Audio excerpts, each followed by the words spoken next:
สบายดีคลิปนี้ก็สิพามาสอนเปิดพอร์ตของ Booker IUX และล็อกอินเข้า MT4 MT5 สำหรับใครที่บ่ทันได้โหลดแอปมาใช้ก็โหลดแอปมาเลยแล้วก็มาล็อกอินเข้าเลยใช้อีเมลกับรหัสที่เราตั้งมาก่อนนั้นพอเข้ามาหน้านี้ถ้าว่าใครบ่ทันได้เปิดจะมีหมายเลขบวกขึ้นมาที่ว่าให้เปิดพอร์ตอันนี้เรามีแล้วเราก็เข้ามาในพอร์ตเฮานี้แล้วก็กดเปิดบัญชีซื้อขายนี้จำเข้าไปเลยหลังจากนั้นเราก็มากดเปิดบัญชีเอาเป็นสแตนดาร์ดตัวสำยิดนี้เปิดบัญชีนี่เปิดบัญชีตัวนี้เนาะแล้วก็หลังจากนั้นเราก็มาเลือกเลเวลเลทตัวคูณนี่เราจะเอา1 ต่อ 3,000ตัวนี้แล้วแต่ผู้สิเอาก็ได้รหัสผ่านที่ว่าเขาอิมที่หาก็ตั้งเอาตามที่เราตั้งล็อกอินเขาก็ได้จากนั้นเราก็ส่งรอถ่าแป๊บนึงขั้นตอนนี้พอหมดขั้นตอนนี้เราก็คัดลอกเอาหมายเลขตัวนี้ได้เลยนี่เพิ่นหมวยคัดลอกเฮาหลังจากนั้นเราก็ไปเข้า M ที่หาได้เลยก็ได้ตัวนี้เป็นของ M ที่หาจะเป็นแอปตัวนี้ M ที่หานี่ถ้าไปบ่ได้โหลดก็เข้าไปโหลดเอาได้ของ iPhone ก็อยู่ใน App Store นี่ M ที่หาพิมพ์เข้าไปเลยเป็นแอปตัวนี้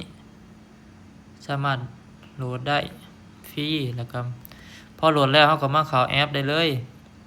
พอเข้ามาแล้วสำหรับ iPhone มันจะอยู่บนตั้งค่านี้ Android มันจะอยู่แจเทิงด้านนี้เราก็เข้าไปในตั้งค่านี่เลยแล้วก็มากดเปิดบัญชีใหม่เราก็ค้นหา IUX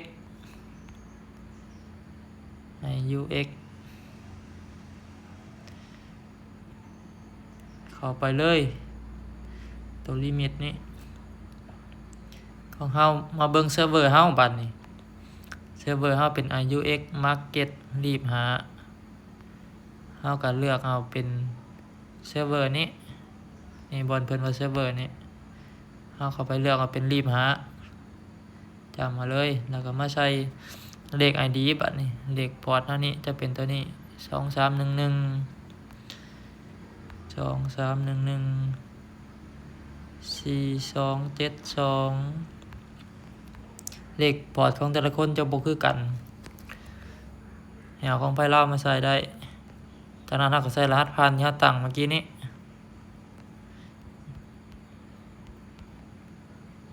หมายติ๊กเอาเลยจากนั้นเราก็กดลงชื่อเขาใส่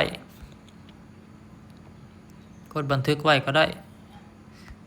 โอเคหลังจากนั้นเราเข้ามาแล้ว ถ้าเขาได้มันจะเป็นเงิน0.00แบบนี้แล้วพอเราอยากเทรดทองเราก็มาเพิ่มบนราคานี้จำเข้าไปเลยตัวIUX นี่ทองคำจะเป็นคำว่า XAU เราก็มาค้นหาอยู่บนนี้ XAU USD นี่เราก็ติ๊กมาเลยปิดออกบัดนี้ปิดนี่เราเลื่อนมาทางลุมสุดจะเห็นว่า IUX ขึ้นมาแล้วบ่แม่น XAU จำเข้าไปเลยแล้วก็เปิดกราฟนี่ตัวนี้ก็จะเป็นกราฟของทองคำแล้วก็สิมีเลือกไทม์เฟรมบนเลขหานี่ M5 นี่หลายๆไทม์เฟรม M1 M5 จนฮอด MN ก็คือเดือนเราก็สามารถเทรดได้เลยการเทรดก็มีแต่เข้ามาอยู่นี่เป็นของเกมที่หาครัวเทิงนี่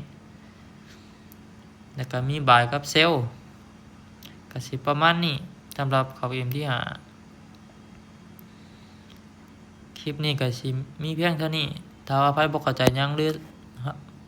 สอนไว้โพดก็สามารถเข้ามาถามทาง Facebook เฮานี่ได้เป็นแฟนเพจตัวนี้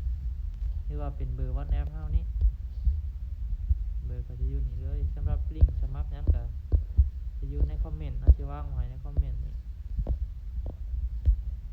คอมเมนต์ของแต่ละโพสต์สามารถมาเข้ามาเบิ่งได้เลยวิธีแก้ปัญหาต่างๆก็อยู่นี่หมดขอบใจ